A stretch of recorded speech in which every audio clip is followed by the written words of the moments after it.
We need to let governments know the situation. It's urgent.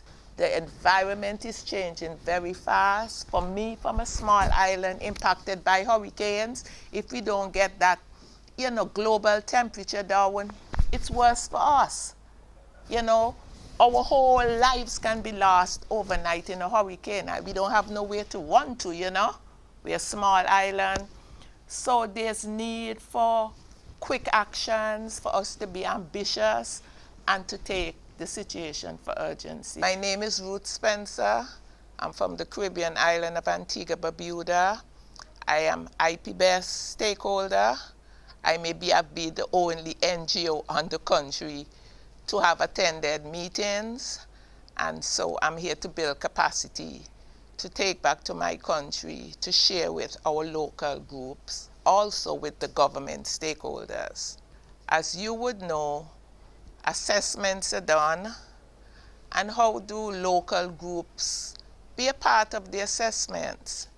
I got involved in the pollinators assessment because there was no data for the Caribbean region. So I went back home and I was proactive and I organized an event. I brought the key government officials to a dialogue. This was people concerned with mercury, with chemicals, land clearing, forestry, environment. And I also had the beekeepers present. And the beekeepers shared their ideas, what they were observing happening in the country that was impacting pollinators.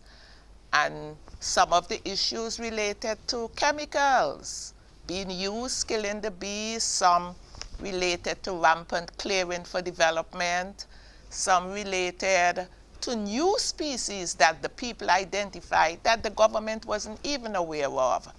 And so by bringing stakeholders together, we build a relationship, we share knowledge and information. And as a result, my country now has to have legislation that will cover species of bats and some of the pollinators that's currently not in the legislation. So when I go back home, I keep up the dialogue and see how we can work together. I'm working with local community groups. Their contributions are not always valued and recognized, but they have the knowledge. So when you have the scientists with their understanding and their data, we have to find a bridge. How do we bridge this?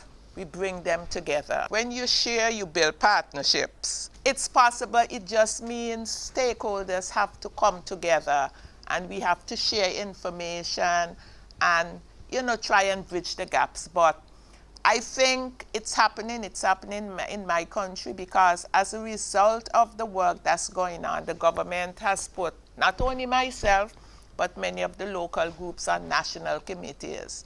National committees mean that you get the documents, you can read them, you can share your input, you can share your ideas before they come into policy.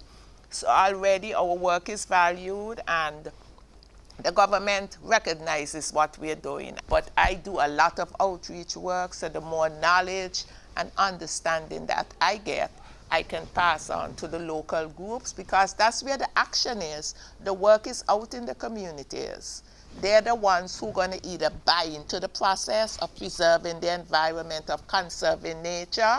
It's not at the government level, it's at the community level. So the more we can bring people on board, the more education and sharing that takes place, especially when they're an integral part of the process, they will be able to feed out the information to their network. So we have to just work together and, support each other, and we'll get the work done.